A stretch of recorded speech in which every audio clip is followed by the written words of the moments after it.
On April 22, 2025, the peaceful serenity of Pahalgam, a picturesque hill station nestled in the Anantnag district of Indian-administered Kashmir, was shattered by a horrific act of violence.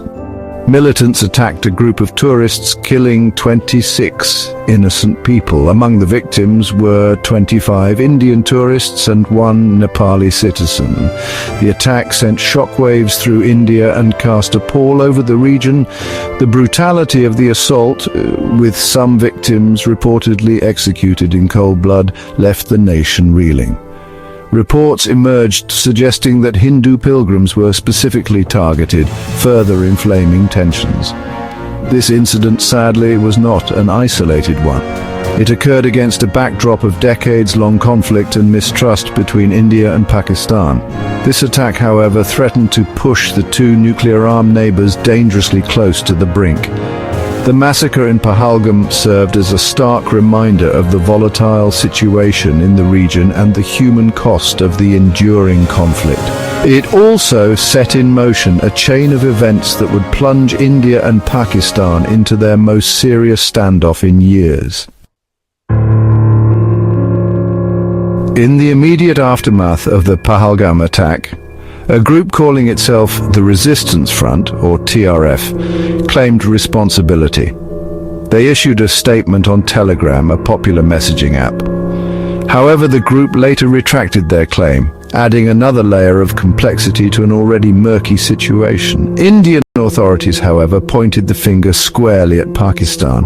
India has long maintained that Pakistan provides safe haven and material support to militant groups operating in Kashmir.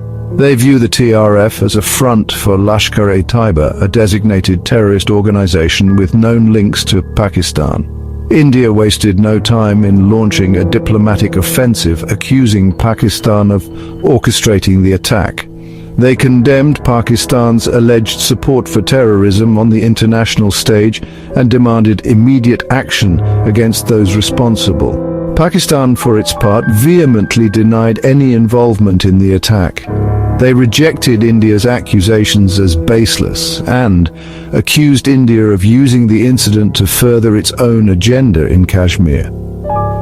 The Pakistani government maintained that it was committed to combating terrorism in all its forms and sought a peaceful resolution to the Kashmir issue.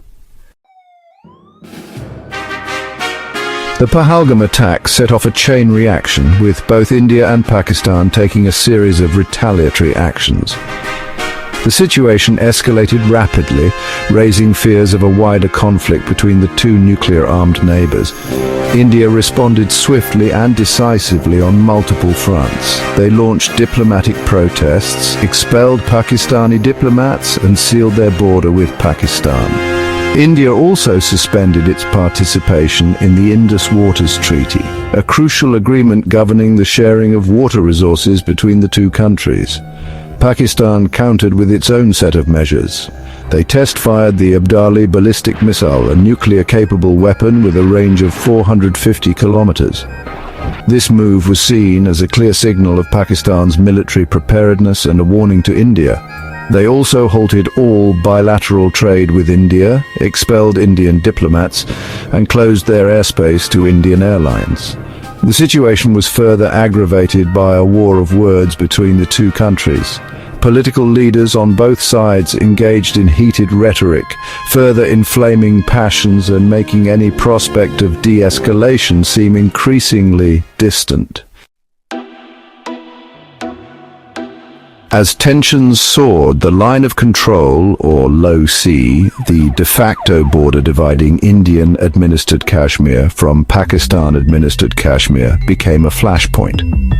Exchanges of gunfire between Indian and Pakistani troops became more frequent and intense, raising concerns of a larger military confrontation. While both sides maintained that they were committed to upholding the ceasefire agreement, The situation on the ground remained precarious. The risk of miscalculation or an unintended escalation was high, with potentially catastrophic consequences.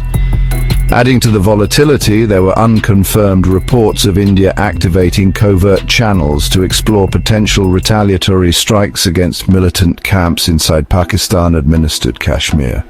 Such actions, if carried out, could further escalate the situation and draw both countries closer to a full-blown war. Section 5. The world holds its breath. International calls for calm. The escalating tensions between India and Pakistan sent ripples of alarm across the international community.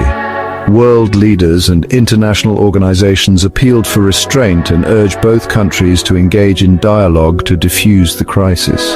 The United States and China, two global powers with significant stakes in regional stability, issued joint calls for de-escalation. They urged India and Pakistan to exercise restraint, engage in direct dialogue, and find a peaceful resolution to their differences. The United Nations also expressed deep concern over the situation and called for immediate steps to reduce tensions. The international community recognized the dangers of allowing the situation to spiral out of control and emphasized the need for a peaceful and negotiated settlement. Section 6. Faces of a crisis. Key players in the India-Pakistan standoff. The escalating tensions between India and Pakistan brought into sharp focus the key political and military figures at the helm of this dangerous standoff.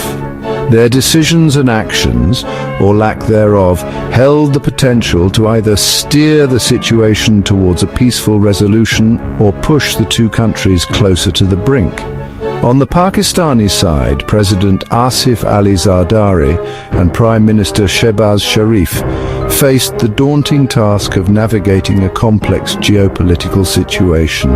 They had to balance domestic pressure for a strong response with the need to avoid a full-scale war with India. In India, Prime Minister Narendra Modi was under immense public pressure to act decisively following the Pahalgam attack. He adopted a hawkish stance, vowing to give the Indian military a free hand to respond to any Pakistani aggression. The role of the military leadership in both countries was also crucial. General Syed Asim Munir, Pakistan's Chief of Army Staff, held a series of meetings with top military commanders to assess the situation and prepare for any eventuality. Section 7. A powder keg on a short fuse. Where could this lead? The escalating tensions between India and Pakistan have raised serious concerns about the potential for a wider conflict. The situation remains highly volatile, and the risk of miscalculation or an unintended escalation cannot be ruled out. Experts have warned that despite the existence of nuclear deterrence, the possibility of a limited conventional conflict remains a real threat. Both countries possess sophisticated conventional weaponry, and any military confrontation could quickly spiral out of control. The potential consequences of a conflict between India and Pakistan are too grave to contemplate. Beyond the immediate human cost, a war would have devastating economic, social, and environmental ramifications for both countries and the wider region. The international community must remain actively engaged in urging restraint and facilitating dialogue between India and Pakistan. The stakes are simply too high to allow for complacency or inaction. Section 8. Living in the shadow of conflict. Voices from Kashmir. As India and Pakistan teetered on the brink, the people of Kashmir found themselves caught in the crossfire. Years of living in a highly militarized and contested region had taken a heavy toll on their lives, and the recent escalation of tensions only added to their anxieties. In Indian-administered Kashmir, there was a palpable sense of fear and uncertainty. People were apprehensive about becoming collateral damage in a larger conflict between India and Pakistan. The memories of past wars and the constant threat of violence loomed large over their daily lives. The people of Kashmir yearned for peace and stability. They were tired of being pawns in a geopolitical game played by forces beyond their control. Their voices, often drowned out by the clamor of nationalistic rhetoric, deserved to be heard. Section 9. The path forward, dialogue or destruction. As the standoff between India and Pakistan continues, the question remains, will dialogue prevail or will the path of destruction beckon? The answer hinges on the choices made by the leadership of both countries. The international community has a crucial role to play in encouraging and facilitating dialogue between India and Pakistan. The stakes are simply too high to allow for complacency or indifference. History teaches us that dialogue, however difficult or protracted, is the only viable path to lasting peace. The alternative is too horrific to contemplate. The future of India, Pakistan, and indeed the entire region depends on choosing dialogue over destruction.